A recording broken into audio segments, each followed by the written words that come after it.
actually the hardest song to nail down, I think.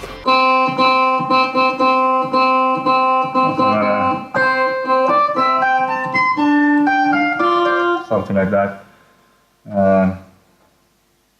That's John's song. And John always got good demos of stuff, and you know, it's hard to get into that thing when you gotta redo a good demo. So this was the demo stuff. I don't think that you are sorry for what you did. I don't think that you are sorry for what you did. I don't think that you are sorry for what you did. I know you need it, and you just don't know how to quit.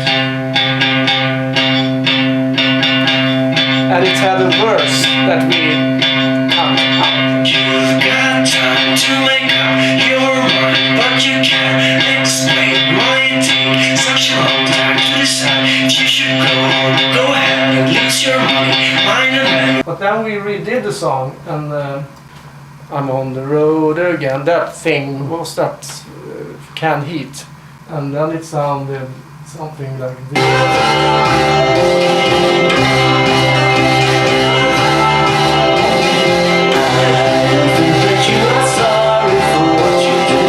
And at the end, I didn't like that, and the click sounds and everything.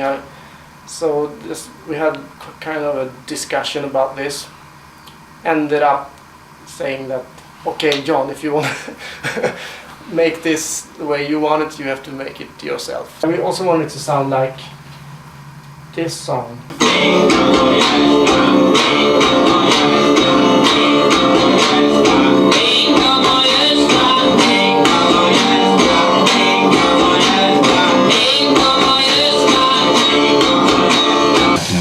John wasn't happy. I had to go down to Malmö and re-record everything and, you know, come back almost happy. He eventually went down and redid the whole song with Per by himself. So I don't think I play on that song at all. I sing. So it was basically about remorse the day after when you wake up, or it could be to yourself or to a friend. It's the stuff you do when you don't really know what you're doing.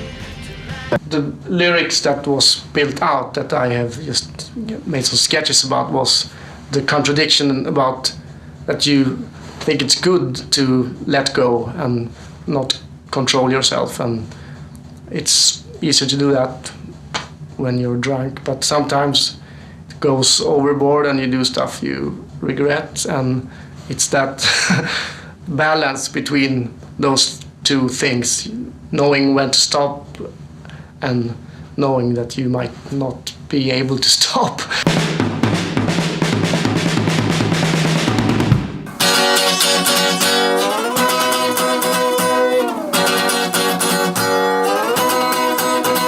Yeah.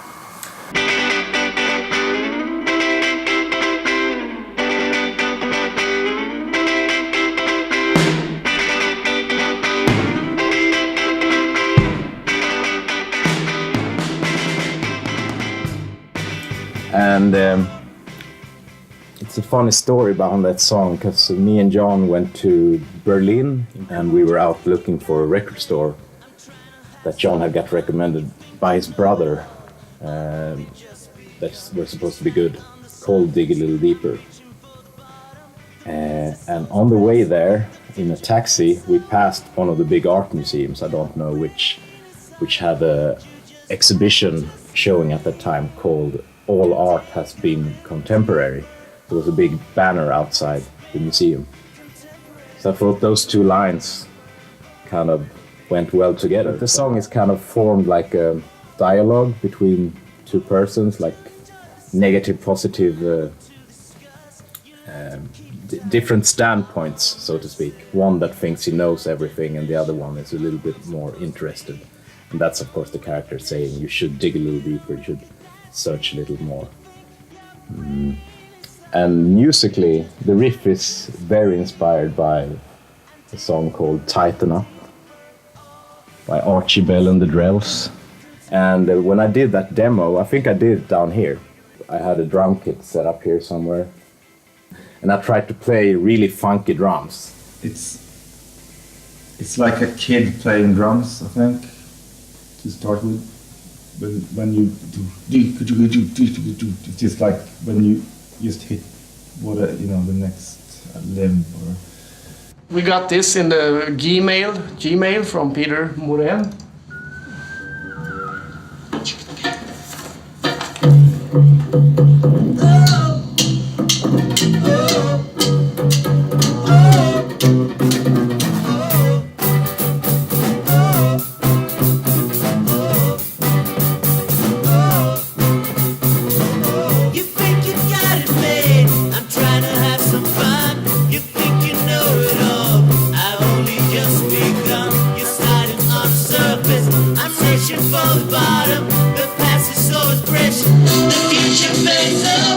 Yeah. And this is Peter on his own. Exactly. And that's why the drums are so stupid and great, because it's Peter playing the drums, and I don't think he can play drums, which is good. So we tried some other stuff when we rehearsed the song, but that beat is so, I mean, I met drummers last couple of months coming up to me asking, how did you come up with that awesome beat? It was Peter. So you never actually hit where you aim when you go with references. It just makes you try something new and then get inspired again. I was aiming for some kind of higher and higher with Jackie Wilson, and of course it didn't turn out at all like that. And I'm, as always, on the bass, I'm just like trying to avoid being heard and just play whatever the kick drum plays, and not so much more than that. So easy task for me. What happened with that was that we had to move the drums into like Per Sunding's apartment or something to record it because it sounded too good in the studio. We thought we wanted something punchier, so we moved the whole recording out in the kitchen area and the corridors, which has a more concrete sound. So the only thing that sounded not so good that we could keep in the studio was the bass, actually. Pretty proud of that.